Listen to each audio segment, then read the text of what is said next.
नमस्कार दोस्तों, मेरा नाम सुखदेव सिंह है और जैसे आप सबको पता है हम एक श्रृंखला शुरू करने जा रहे हैं जो सेफ्टी के टॉपिक्स के ऊपर हमारा चर्चा का विषय रहेगा। इसी विषय में जो आज हमारा पहला टॉपिक है जिसको हम डिस्कस करने जा रहे हैं वो है वर्क प्लस सेफ्टी। जो वर्क प्लेस के ऊपर जो सेफ्टी है उसकी क्या अहमियत है, क्या रोल्स हैं, सेफ्टी क्या रोल अप्लाई करती है या कह सकते हैं कि सेफ्टी क्या रोल प्ले करती है, उसके बारे में हमारा चर्चा का विषय रहेगा इस टॉपिक में। तो इस टॉपिक में जो हम सबसे पहले जिन चीजों के ऊपर चर्चा करेंगे तो वो हम करेंगे कि what is the work place safety, कि वर्क प्लेस सेफ्टी होती क्या है, कौन से लीगल्स कौन से लॉ हैं जिनके अधीन हम ये सारे सेफ्टी के प्रोटोकॉल्स को फॉलो करते हैं। और थर्ड है हमारा हैजार्ड और रिस्क। हैजार्ड्स क्या होते हैं और रिस्क क्या होते हैं, किनको कहते हैं, इसके ऊपर हमारा चर्चा का विषय होगा। तो चलिए शुरू करते हैं वर्क प्लेस से। तो वर्क प्लेस किसे कहते हैं? तो work place it's a place in any location where employers can perform a job related task, whatever permanently or temporary। यानी कि वर्क प्लेस एक ऐसी जगह है जहाँ पे लोग इकट्ठा होते हैं, आते हैं और जॉब रिलेटेड टास्क वहाँ पे परफॉर्म करते हैं, जहाँ कह सकते हैं कि वहाँ पे अपनी ड्यूटीज करते हैं। वो परमानेंट एम्प्लॉयज हो सकते हैं जैसे ऑफिस वगैरह हो गए हमारे, जहाँ temporary worker for a short term period के लिए वहां पे आते हैं जैसे कंस्ट्रक्शन साइट्स। तो कोई भी ऐसी जगह, factory, construction sites, warehouses, retail stores, laboratories, even remote work location जहाँ पे लोग इकट्ठा होते हैं, आते हैं और अपनी जॉब्स को परफॉर्म करते हैं, तो उस जगह को हम कहते हैं वर्क प्लेस। बात करते हैं सेफ्टी की। तो सेफ्टी किसे कहते हैं? बेसिकली अगर देखा जाए तो किताबों की माना जाए या सोचा जाए तो सेफ्टी की ऐसा कोई पर्टिकुलर डेफिनेशन नहीं होती। सेफ्टी अगर सोचा जाए क्या चीज है, basically safety is a concept. Safety concept है, सेफ्टी की सोच है जो ये हमें बताती है या ये हमें सोचने पे मजबूर करती है, जहाँ हम कह सकते हैं कि ये हमें एक नजरिया देती है कि हमें अपने इर्द गिर्द एक ऐसा इन्वायरमेंट बनाना है, एक ऐसा पर्यावरण बनाना है जिस पर्यावरण में या जिस इन्वायरमेंट में हादसे कम से कम। तो basically safety is a concept to creating a environment which is risk free. So the next concept, the next topic is what are the various workplace safety laws that followed in India। So सबसे पहला इसमें आता है हमारा factory act 1948। ये जो factory act है 1948 ये किन चीजों को कवर करता है? ये कवर करता है हमारे work place health, safety and welfare के रिगार्डिंग कुछ नॉर्म्स, कुछ कंडीशंस हैं जो ये देता है हमें, जो किसी भी एक ऑर्गेनाइजेशन को, किसी भी फैक्ट्री को फॉलो करनी पड़ती हैं। Then OHS code 2020 ensure the occupational safety across the various industries. तो वेरियस इंडस्ट्रीज में जो भी ऑक्यूपेशनल सेफ्टी के लॉ रेगुलेशंस को फॉलो किया जाएगा, ये उसके बारे में जानकारी देता है। Then the next law is the employees compensation act 1923 provide the compensation for workplace injuries. ये एक्ट या ये लॉ हमें बताता है कि अगर हमारे वर्क प्लेस के ऊपर, हमारी कंपनी में, ऑर्गेनाइजेशन में जहाँ पे भी काम चल रहा है, वहाँ परमात्मा न करे अगर किसी एम्प्लॉयज के साथ, तो किसी वर्कर के साथ कोई हादसा होता है, कोई इंजरी होती है, कोई एक्सीडेंट होता है, तो उस कंडीशन में उसको कंपनसेशन मिलेगा।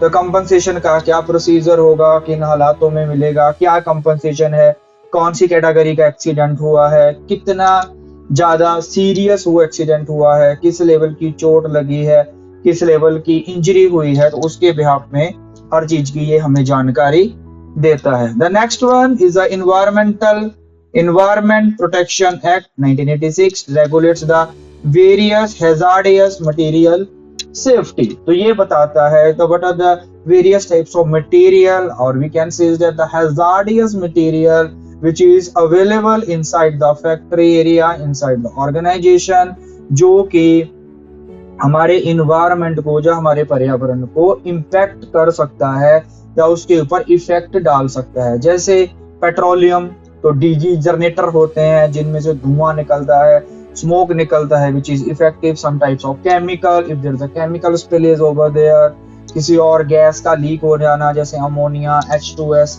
तो किसी भी तरह का कोई भी हैजार्डियस मटेरियल अगर वहां पे रखा जाता है, उसके साथ वहां पे काम होता है, तो उसकी क्या क्या सेफ्टी प्रिकॉशंस होंगे और हम अपने इन्वायरमेंट को उस चीज के बुरे इम्पैक्ट से कैसे बचा सकते हैं, इन चीजों के बारे में ये एक्ट हमें जानकारी देगा। नेक्स्ट हमारा जो टॉपिक है जिसकी हम ऊपर चर्चा करेंगे तो वो है व्हाई वर्कप्लेस सेफ्टी, की वर्कप्लेस सेफ्टी की क्या जरूरत है या इसकी क्यों जरूरत पड़ती है और ये क्या रोल जो है वो प्ले करती है in the case of any workplace. तो workplace safety play an a very important role in a workplace to prevent the workplace accident and injuries. तो जितने भी वर्कप्लेस के ऊपर एक्सीडेंट होते हैं या इंजरीज होते हैं उनको कम करने के लिए या उनको रोकने के लिए जो भी हमारा प्रोएक्टिव और रिएक्टिव टेक्निक्स होती हैं उसके बारे में ये हमें जानकारी देती है। To protect the workers health, इंसान जो भी वहाँ पे वर्कर काम कर रहे हैं उनकी हेल्थ को कैसे, उनकी हेल्थ, उनकी वेलबींग, उनके वेलफेयर के बारे में कैसे कैसे ध्यान रखा जाए। The legal compliances and avoiding the penalties, ये कॉन्सेप्ट हमें बताता है कि वर्कप्लेस सेफ्टी अगर किसी भी ऑर्गेनाइजेशन में फॉलो किया जा रहा है, सेफ्टी के टर्म्स कंडीशंस को फॉलो किया जा रहा है, तो हम अनयूजुअल लीगल कंप्लायंसेस से भी बच सकते हैं और उनको फॉलो करते हैं, कंप्लायंसेस को पूरा करते हैं और अनचाही पेनल्टीज, फाइन से भी हम अपने आप को और अपनी कंपनी को बचा सकते हैं। तो in short the safe handling of hazardous material, कि जो भी हैजार्डियस मटेरियल हमारी ऑर्गेनाइजेशन में है जैसे फॉर एग्जांपल पेट्रोलियम हो गया, paint, chemical, cement, any types of material which है हैजार्डियस टू द हेल्थ, उनसे हम कैसे उसकी हैंडलिंग को सेफली करेंगे। और to promote the health and safety work environment, उस एनवायरनमेंट को, हेल्थ सेफ्टी एनवायरनमेंट को प्रमोट करना, reduce the financial loss and compensation claims, then to build a strong safety culture। तो ये हमारे कुछ गोल्स हैं या कुछ इम्पोर्टेंस रोल जो है वर्कप्लेस सेफ्टी प्ले करती है हमारी ऑर्गेनाइजेशन में या हमारी कंपनी में। नेक्स्ट जिस चीज के बारे में हम चर्चा करेंगे, इट्स अबाउट अ हैजर्ड। तो हैजर्ड किसको कहते हैं? Basically hazard is anything which has a potential to cause harm. Hazard कोई भी ऐसी वस्तु, कोई भी ऐसी चीज, कोई भी ऐसा इंसान, कोई भी ऐसी कंडीशन, कोई आलात या एनीथिंग जिसके अंदर क्षमता है कि वो हमारे चोट लगा सकती है। अब वो चोट लगाती है या नहीं लगाती वो अलग बात है, उस चीज के बारे में चर्चा वो अलग बात है, लेकिन यहाँ पे हैजर्ड हर वो चीज जिसके अंदर क्षमता है कि वो हमारे चोट लगा सकती है। अब जैसे मान लो हम एक रूम में बैठे हैं तो उसकी छत पे लगा हुआ पंखा, रूम में टंगा हुआ एसी, कोई टंगी हुई सीनरी, कोई टंगी हुई फोटो, हमारा फर्श, हमारी बैठने वाली चेयर, हमारा बैठने का तरीका, खड़े होने का तरीका, चलने का तरीका, हर चीज के अंदर एक पोटेंशियल है कि वो हमारे चोट लगा सकती है। अब वो चोट लगाती है या नहीं लगाती वो अलग कॉन्सेप्ट बन जाता है जिसके बारे में हम आगे चर्चा करेंगे। बट इस हैज अ पोटेंशियल, उसके अंदर वो क्षमता है कि वो हमारे चोट लगा सकती है। अब जो हैजर्ड्स होते हैं इनकी कुछ कैटेगरी है, इनको कुछ कैटेगरीज में बांटा गया है एज पर इंडस्ट्री। तो जिसके पे हमारे पास आ जाते हैं सबसे पहले physical hazards, then chemical hazards, biological hazard, ergonomical hazards, psychological hazard and then last one is the workplace hazards। अब इनके ऊपर हम थोड़ा चर्चा करेंगे कि ये हैजार्ड्स क्या होते हैं, कैसे इम्पैक्ट करते हैं। तो सबसे पहले आ जाते हैं हमारे फिजिकल हैजार्ड्स। तो physical hazards are any hazard that's come from the environmental factors, जो भी एनवायरमेंटल फैक्टर्स की वजह से आते हैं, that can physically harm the person, like a noise, a heavy noise, vibration. So these are come under the physical hazards. The next one is chemical hazards. So chemical hazard in a workplace that are occupied and caused by the availability of chemicals। तो अगर हमारी industry में कौन से chemical available हैं, उन chemicals की वजह से होने वाले हैजार्ड्स को हम किस कैटेगरी में डालते हैं? Chemical hazards which are Though these are the chemical which are hazardous to health, right? Ammonia, H2S, paint, thinner, petroleum, any extra like ethane, methane, butane, and other many more chemicals which are the part of the industrial work. The next one is a biological hazard. तो biological hazard वो hazards होते हैं which are the caused by biological or organisms like insect bites, like very simple example जैसे आप लोगों ने अभी देखा होगा कोविड, हम अभी कोविड के दौर से निकले हैं, तो ये वो हैजार्ड जो वर्क प्लेस के अंदर होते हैं, जैसे छोटे छोटे कोई भी बायोलॉजिकल जीव जंतु, वहां पे अगर इंडस्ट्री की बात की जाए, अगर वहां पे प्रॉपर हाइजीन नहीं है तो मच्छर, मक्खियां, इन सब की वजह से, रैट्स, तो ये सब लोग जीव जंतुओं की वजह से, छोटे छोटे जीवों की वजह से, अनहाइजीनिक लोकेशन होने के कारण फैलने वाले हैजार्ड्स को हम किस कैटेगरी में डालते हैं? Biological hazard. जैसे अगर वहां पे वर्क प्लेस या बैठने का एरिया सेफ नहीं है, तो वहां पे अनहाइजीन है, खाने का एरिया, हमारे वॉशरूम्स अगर क्लियर नहीं है, तो उस वजह से वहां पे जो माइक्रो ऑर्गेन्स या छोटे छोटे जीव वहां पे जो पैदा हो जाते हैं, उनकी वजह से होने वाले हैजार्ड्स जो हमें बीमार कर सकते हैं। फॉर एग्जांपल जैसे मच्छर या मॉस्किटो की वजह से मलेरिया और ऐसी और बीमारियां, जैसे चूहों की वजह से प्लेग जैसी बीमारियां, तो ये सब हैजार्ड्स होते हैं। जैसे अभी अभी हम कोविड से गुजर के आए हैं। तो नेक्स्ट है हमारा अर्गोनॉमिकल हैजार्ड या ergonomics hazard. So basically the concept of ergonomics is, ergonomics किसको कहते हैं? ये दो अक्षरों से बनता है, अर्ग और नॉमिक्स। तो ergonomics कहता है कि जो हमारा बैठने का तरीका है, हमारा खड़े होने का तरीका है, हमारा चलने का तरीका है, सोने का तरीका है, काम करने का तरीका है, अगर वो चीज बार बार सेम पैटर्न में रिपीट हो रही है और अगर वो हमारा तरीका सही नहीं है, तो वो भी हमें लॉन्ग टर्म में बॉडी में अलग अलग तरह के इफेक्ट्स दिखा सकता है। जैसे बहुत कॉमन है, इसमें कुछ हैजार्ड्स होते हैं। For example carpal tunnel syndrome, TVS television syndrome. अगर हम लगातार किसी टेलीविजन या किसी स्क्रीन को कंटिन्यूसली देख रहे हैं, बहुत लंबे टाइम से कंटिन्यूसली देख रहे हैं, तो वो धीरे धीरे धीरे हमारी आईज को इफेक्ट करता है। ऐसे ही physical stress to the body, जैसे कोई आदमी अगर लगातार किसी का वाइब्रेटर चला रहा है, या हिल्टी जिसे हम कहते हैं, हिल्टी टाइप जो मशीन होती है, कंक्रीट ब्रेकर जिसे हम कहते हैं कॉमनली, तो कंक्रीट ब्रेकर को अगर कोई आदमी कंटिन्यूसली चला रहा है, तो उस केस में क्या होता है, उसकी बॉडी में वाइब्रेशनल सिंड्रोम आ जाता है। जहाँ कोई आदमी कंटिन्यूसली झुक के कोई मटीरियल उठा रहा है, या कोई आदमी या कोई वर्कर लैपटॉप पे पूरा दिन बैठे बैठे काम करता है, तो उस वजह से जो भी बॉडी में प्रॉब्लम्स आती हैं, वो सब चीजें आ जाती हैं हमारी ergonomics हैजार्ड्स में। The next one is psychological hazards.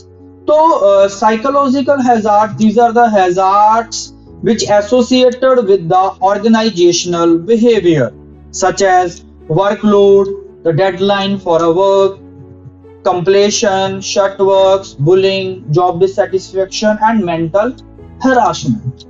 तो साइकोलॉजिकल बेसिकली वो चीजें हो जाती हैं जो हमें साइकोलॉजिकली या हमारे दिमाग पे इफेक्ट करती हैं। जैसे स्ट्रेस, कोई फैमिली की स्ट्रेस हो गया, किसी काम के रिलेटेड स्ट्रेस हो गई, या वर्क रिलेटेड स्ट्रेस हो गई, अगर टॉक्सिक एनवायरनमेंट है, या वर्कलोड है, अनयूजुअल वर्कलोड है, पीयर प्रेशर है, आगे बढ़ने की दौड़, एक आगे बढ़ने की या दूसरों से आगे बढ़ने की, दूसरों से बेटर दिखने की जो दौड़ लगी हुई है आज इंडस्ट्री में या हर जगह पे, वो आ जाती है हमारी साइकोलॉजिकल हैजार्ड में। यानी कि धीरे धीरे धीरे धीरे एक इंडस्ट्री में या कहीं पे जाके लोगों के ऊपर, दिमाग के ऊपर एक प्रेशर बनाया जा रहा है जो इंसान को साइकोलॉजिकली या दिमागी तौर पे धीरे धीरे थका रहे हैं, कमजोर करते हैं। तो the next one is workplace hazards. Workplace hazards can result in unwanted accidents or incidents that might have lead to the personal injuries or even a death. The property damage और harmful effect on the environment, यानी कि work place पे available हर तरह का hazard, जैसे slip, trip, fall, the lack of proper housekeeping, unwanted storage of the material, irregular storage of the material, तो these all are come under a workplace hazards. So now the next topic is, हमने जैसे discuss किया था hazard. Hazard कोई भी ऐसी वस्तु, कोई भी ऐसी चीज जिसके अंदर क्षमता है, जिसके अंदर ताकत है कि वो हमारे चोट लगा सकती है। अब वो लगाती है जो नहीं लगाती, ये चीज दो चीजों पे डिपेंड करती है, जिसको हम बोलते हैं रिस्क। रिस्क क्या होता है? तो basically risk is the probability of hazard to convert into accident and the severity of that accident. जाने कि किसी भी हैजार्ड के, जैसे हमने डिस्कस किया था कि छत पे चल रहा एक पंखा क्या है? हैजार्ड है। अब उस पंखे के हैजार्ड के एक्सीडेंट में तब्दील होने में दो चीजें हैं। The first one is the probability, यानी कि उसकी संभावना कि वो पंखा गिर सकता है, उसके गिरने की कितनी संभावना है। और दूसरी चीज होती है सीवियरिटी, यानी कि अगर वो पंखा गिर ही जाता है तो वो कितना ज्यादा घातक हो सकता है। तो ये दो चीजें हैं जो डिपेंड करती हैं या जो इंपैक्ट करती हैं हमारी the probability of hazard to convert into accident. इसके ऊपर कुछ सिनेरियो पढ़ते हैं। जैसे आप इस फोटो में देख रहे हैं, एक क्रेन है जिसके ऊपर एक मटेरियल रखा हुआ है, जो एक मटेरियल लदा हुआ है। तो यहाँ पे हम कुछ सिनेरियोस पढ़ेंगे, 4 सिनेरियोस के बारे में हम लोग डिस्कस करेंगे। द फर्स्ट सिनेरियो क्या कहता है कि ये जो क्रेन है जिसके ऊपर ये जो मटेरियल है रखा हुआ है, ये फॉर एग्जांपल, आप एक एग्जांपल लेके चलते हैं कि जैसे इस क्रेन के ऊपर जो मटेरियल रखा हुआ है, ये मटेरियल है थर्माकोल का, जो एक हल्का सा मटेरियल है। और ये जो अपनी लाइंस हमने यूज की हुई है, वेब स्लिंग्स हमने यूज की हुई है, these are the slings जो हमने यूज की हुई है, ये स्लिंग्स की कैपेसिटी बहुत ज्यादा है, या कह लीजिए प्रॉपर तरीके से अच्छी है। तो इस केस में उस मटेरियल के गिरने की जो प्रोबेबिलिटी है वो क्या हो जाएगी? लो हो जाएगी, क्योंकि हमारी स्लिंग्स प्रॉपर हैं।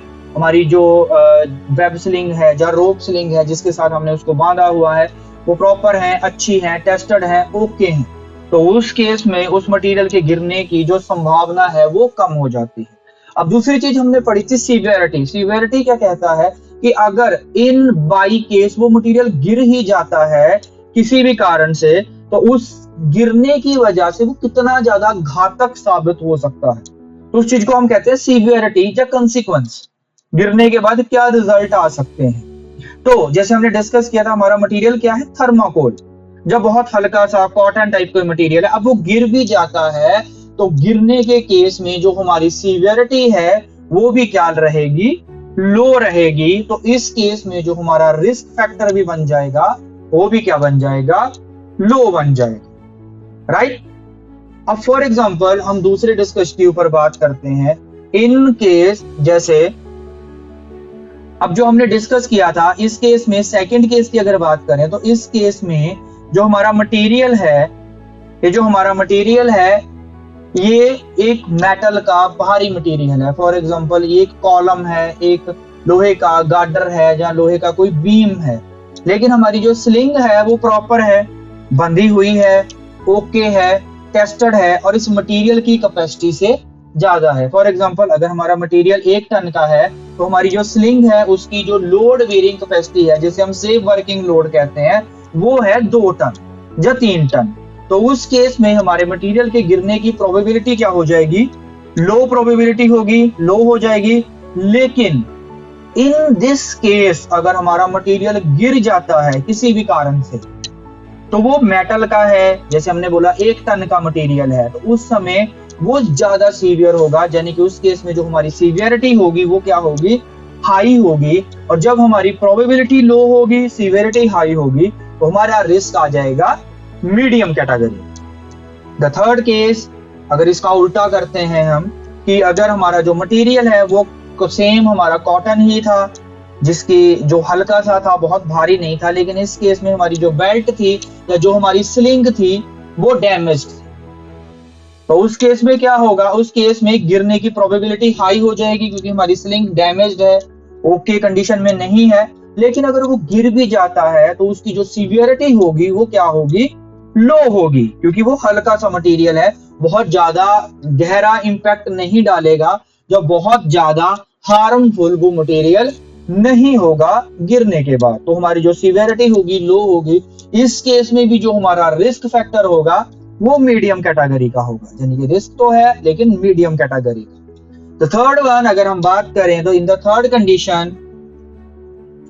कंडीशन में जो हमारा मेटल है या जो हमारा मटेरियल है ये वाला, ये भी हमारा 2 टन का या 2 टन का हमारा कोई भी बीम है या 2 टन का कोई राफ्टर है या कुछ भी लोहे का ऐसा मटेरियल है या मेटल का कोई हैवी मटेरियल है, और जो हमारी स्लिंग इसके लिए यूज हो रही है या तो वो डैमेज्ड है, in the condition of damage है वो, और जहां वो उसकी जो कंडीशन है उसकी लोड बेरिंग कैपेसिटी है वो कम है। तो इस केस में क्या होगा, इस केस में जब हमारी जो स्लिंग है वो डैमेज है तो क्या होगा, उसके गिरने की जो संभावना है, जो प्रोबेबिलिटी है वो क्या होगी, हाई होगी। और जब हमने डिस्कस किया था कि हमारा जो मटेरियल है वो भी किसका है, मेटल पीस, तो मेटल के केस में अगर वो मेटल गिरती है नीचे को तो उस कंडीशन में वो ज्यादा इंपैक्ट होगा और सीवियरिटी भी क्या होगी हमारी, हाई। तो जब प्रोबेबिलिटी और सीवियरिटी दोनों हाई होंगी तो उस केस में जो हमारा रिस्क फैक्टर होगा वो भी क्या होगा, हाई होगा। तो इस प्रॉपर चीज को हम कहते हैं रिस्क एनालिसिस करना या रिस्क असेसमेंट करना। किसी भी पर्टिकुलर चीज के अंदर जो रिस्क है, जो जोखिम है, उस जोखिम का आंकलन करना या उस जोखिम के बारे में देखना कि वो जोखिम या रिस्क किस कैटेगरी का है, वो लो कैटेगरी का है, वो मीडियम कैटेगरी का है या हाई कैटेगरी का। तो दोस्तों ये हमारा एक छोटा सा इवेंट था या छोटी सी एक क्लास थी जिसमें हमने हैजार्ड और रिस्क के बारे में पढ़ा।